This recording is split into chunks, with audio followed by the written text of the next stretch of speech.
Pria itu hanyalah seorang satpam dengan gaji bulanan $2.000, tapi tanpa ragu membeli kalung senilai $4 juta di toko perhiasan. Mantan istrinya yang ada di samping langsung melongo, karena baru sehari sebelumnya, pria itu masih membantu rekan kerja mencuci baju demi uang jajan. Ketua tim tiba-tiba menyuruhnya mengantar barang ke teman lama, tapi pria itu malah melihat mantan istrinya bersama anak orang kaya. Melihat pemandangan itu, pria itu dengan baik hati menyarankan mantan istrinya menjauh dari anak orang kaya, tapi malah ditertawakan dan dihina sebagai orang miskin sejak lahir. Kata-kata mantan istrinya menusuk hati seperti pisau, namun pria itu bahkan tak punya hak untuk membantah. Saat ia hendak pergi, dua mobil mewah tiba-tiba berhenti di sampingnya. Awalnya ia mengira itu anak orang kaya yang ingin mempermalukannya, tapi yang turun dari mobil ternyata adalah putrinya yang sudah lama tak bertemu. Ternyata saat bercerai di luar negeri, putrinya baru tahu bahwa mantan suaminya adalah konglomerat bernilai ratusan miliar dolar. Jadi saat bercerai ia mendapatkan $50 juta.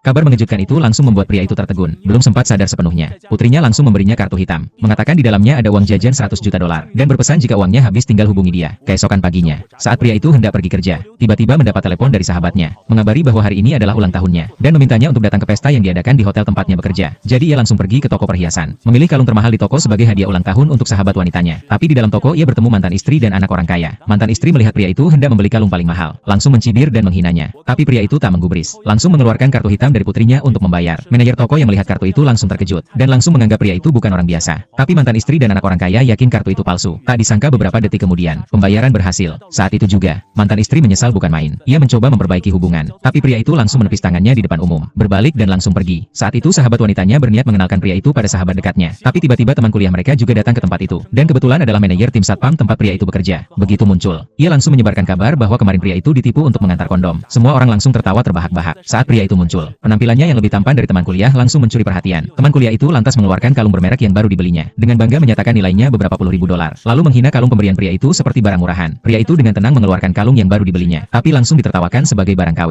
Namun sahabat wanitanya dengan serius mengatakan hadiah tak dilihat dari harga, meski barang murahan pun ia akan terima. Saat itu pria itu pamit sebentar karena ada urusan. Saat sahabat wanitanya memegang kalung itu, ia merasa teksturnya aneh. Sahabat dekatnya yang paham barang langsung mengatakan itu palsu, karena yang asli bernilai lebih dari $4 juta, dan pekerjaan pria itu sebagai satpam tak mungkin mampu membeli. Saat itu pria itu baru keluar dari ruangan, dan bertemu manajer hotel. Pria itu mengira manajer punya urusan penting dengannya. Saking takutnya ia berdiri terpaku. Tak disangka manajer langsung memanggilnya ketua dewan, dan mengatakan ingin menandatangani kontrak dengannya. Pria itu langsung bingung, namun tiba-tiba mendapat telepon dari putrinya, memintanya untuk mengambil alih hotel yang baru saja ia beli. Kini pria itu tak akan pernah dipermalukan lagi. Ia pun kembali ke ruangan dengan percaya diri, langsung duduk santai dengan kaki bersilang, mengatakan baru saja menandatangani proyek senilai puluhan juta. Belum selesai bicara, teman kuliah langsung mengejek bahwa pria itu gila, tapi pria itu tak peduli sama sekali. Beberapa detik kemudian, pelayan datang membawa anggur senilai $100.000, dan mengatakan itu hadiah langsung dari manajer. Saat semua bertanya-tanya siapa orang yang begitu berpengaruh, teman kuliah langsung mengaku sebagai orangnya. Semua orang langsung memujinya, tapi pria itu yang berada di samping merasa malu melihatnya, langsung menyatakan bahwa anggur itu diberikan untuknya, lalu langsung meminum anggur itu. Sahabat dekat yang melihat langsung terkejut, dan memutuskan segera pergi, karena takut pria itu membuat masalah dan menyeret mereka. Namun saat itu juga, manajer hotel masuk ruangan sambil membawa kontrak.